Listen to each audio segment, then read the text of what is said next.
Oke, assalamualaikum warahmatullahi wabarakatuh. Jadi untuk mata kuliah mesin konversi energi pada pertemuan ke-9 di pembelajaran daring kita kali ini, kita akan mempelajari mengenai pompa sentrifugal. Jadi di sini akan saya jelaskan mengenai pompa sentrifugal. Apa itu pompa sentrifugal dan apa saja macamnya? Nanti akan saya jelaskan di sini.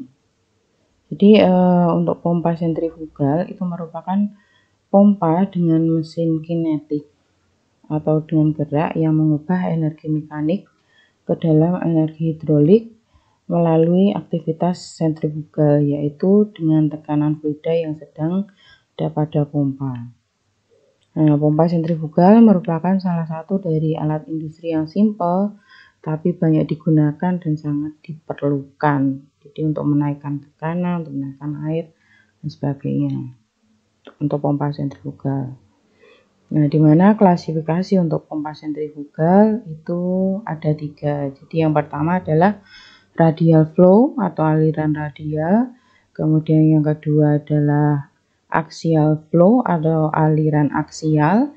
Kemudian yang ketiga adalah mixed flow atau aliran campuran. Jadi aliran campuran di sini adalah campuran antara aliran radial dan aliran aksial. Jadi selanjutnya adalah proses kerja dari pompa sentrifugal. Jadi apa sih sebenarnya gaya sentrifugal itu sebelum masuk ke proses kerja pompa sentrifugal? Jadi gaya sentrifugal itu adalah gaya untuk meninggalkan aliran dari suatu pompa. Jadi kalau misalkan pompa sentrifugal artinya dia akan menimbulkan efek sentrifugal. Jadi proses kerja pompa sentrifugal di sini adalah aliran fluida yang radial akan menimbulkan efek sentrifugal dari impeller yang diberikan pada fluida. Intinya di sini fluidanya bisa berupa air ataupun oli, bisa juga. Jadi jenis pompa sentrifugal atau kompresor aliran radial akan mempunyai head yang tinggi tapi kapasitas alirnya rendah. Jadi head itu adalah jarak alir, sedangkan kapasitas alirnya adalah kecepatan alir itu rendah. Nah, pada mesin aliran radial ini, fluida masuk ke bagian tengah impeller. Jadi impeller itu adalah pisau dari pompa dalam arah yang pada dasarnya aksial. Nah, fluida keluar melalui celah-celah antara sudut dan piringan dan meninggalkan bagian luar impeller pada tekanan yang tinggi dan kecepatan agak tinggi ketika memasuki casing atau volute. Nah, volute akan mengubah head kinetik yang berupa kecepatan buang tinggi menjadi head tekanan sebelum fluida meninggalkan pipa keluaran dari pompa. Nah, jika casing dilengkapi dengan sirip pemandu atau biasa disebut dengan guide vane, maka pompa tersebut disebut dengan diffuser atau pompa turbin. Jadi di sini jelaskan dulu apa itu impeller. Jadi impeller itu adalah mata pisaunya atau bagian dari pompa yang berputar yang mengubah tenaga mesin ke tenaga kinetik. Kemudian volute di sini adalah bagian dari pompa yang diam yang mengubah tenaga kinetik ke bentuk tekanan. Jadi ini saya disebutkan atau gambarnya. Jadi yang pertama ini adalah volute di sini, kemudian impeller ini adalah mata pisaunya. Kemudian ini adalah engine shaft. Kemudian ini adalah rotate, jadi ini adalah perputarannya, kemudian ini adalah seal. Nah, ini adalah aliran dari pompa sentrifugal. Jadi ini adalah air yang kemudian akan dialirkan ke atas. Jadi ini air dihisap 14,7 PSI, ini adalah tekanan. kemudian masuk ke dalam pompa sentrifugal, kemudian akan dialirkan ke tempat yang diinginkan. Nah, ini adalah mata pisau dari pompa sentrifugal. Jadi ini adalah standar sentrifugal impeller seperti ini. Kemudian yang bawahnya adalah standar sentrifugal volute. Nah, ini adalah animasi ketika pompa sentrifugal sedang berputar. Jadi dia akan berputar mengikuti dengan arah pompa tersebut.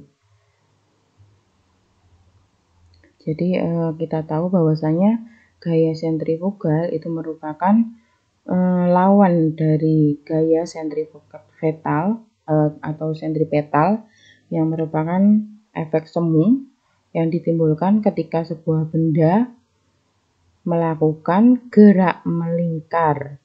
Jadi kalau gaya sentrifugal itu dia berarti menjauhi dari pusat putaran. Jadi nanti fluida akan menjauhi pusat putaran. Jadi aliran masuk dari sebelah sini misalkan, kemudian masuk, coba masuk, kemudian akan mengikuti gaya sentrifugal dari impeller, kemudian fluida akan ikut bersama gerakan dari impeller yang selanjutnya akan menjauhi pusat lingkaran untuk selanjutnya disalurkan ke output. Nah, seperti itu gaya cara kerja dari pompa sentrifugal. Nah, jadi inti dari cara kerja pompa sentrifugal itu adalah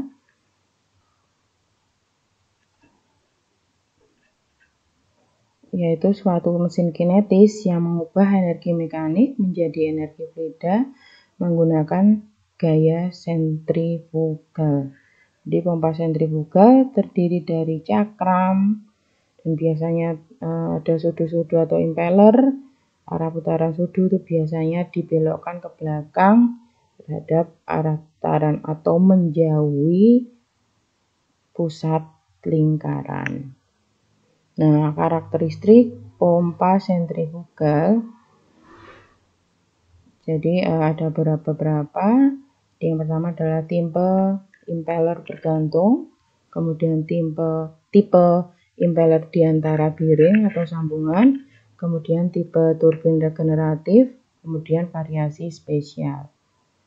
Nah, kelebihan dari pompa sentrifugal, jadi yang pertama adalah prinsip kerja sederhana. Jadi sederhana karena dia cukup mengikuti aliran dari impeller yang menjauhi pusat lingkaran, kemudian mempunyai banyak jenis, kemudian yang ketiga adalah konstruksi kuat dan perawatan mudah, kemudian yang keempat adalah tersedia berbagai jenis pilihan atau kapasitas output debit air, dan yang kelima adalah poros motor penggerak dapat langsung disambung ke pompa.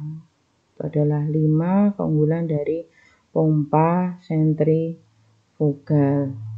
Jadi prinsip kerja sederhana, kemudian mempunyai banyak jenis, kemudian lebih kuat dan perawatannya mudah, berbagai jenis, pilihan kapasitas output debit air dan poros motor penggerak dapat langsung disambungkan ke pompa.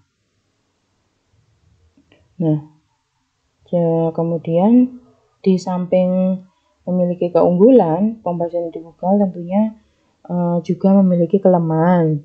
Adapun kelemahan dari pompa sentrifugal Di antaranya adalah yang pertama, dalam keadaan normal pompa sentrifugal tidak dapat menghisap sendiri, jadi tidak dapat memompakan udara.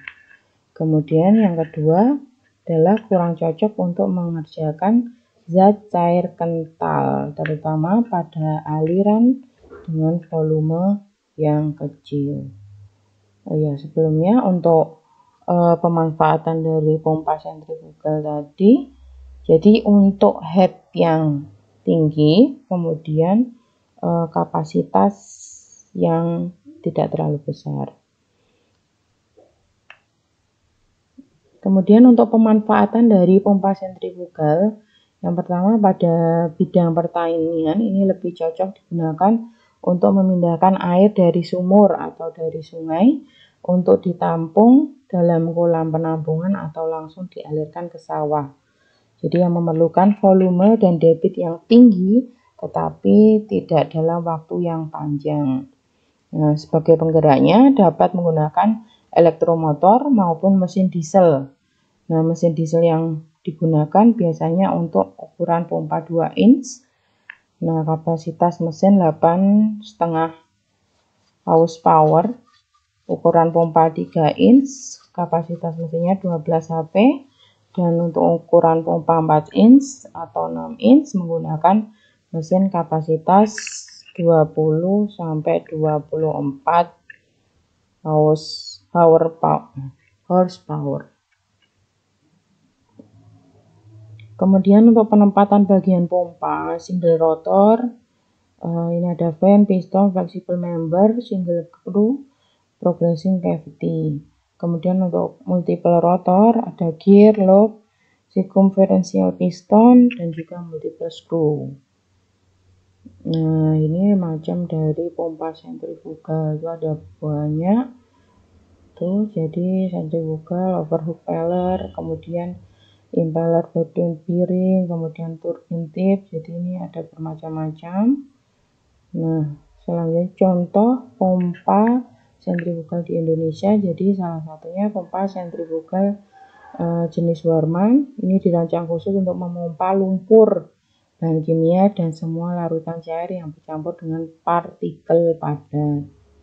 Kemudian yang kedua, ada juga pompa sentrifugal dan reciprocating, rumpen yang untuk berbagai jenis aplikasi seperti yang pertama industri, proses, kemudian perkapalan, dok dan lepas pantai, kemudian oil and gas, kemudian aplikasi umum lainnya. Jadi itu pemanfaatan selain dari yang saya sebutkan yang pertama tadi dari bidang pertanian. Jadi itu untuk materi pompa sentrifugal. Selanjutnya akan kita lanjutkan ke pertemuan selanjutnya di pompa Brunner. Oke, terima kasih untuk perhatiannya. Saya akhiri. Wassalamualaikum warahmatullahi wabarakatuh.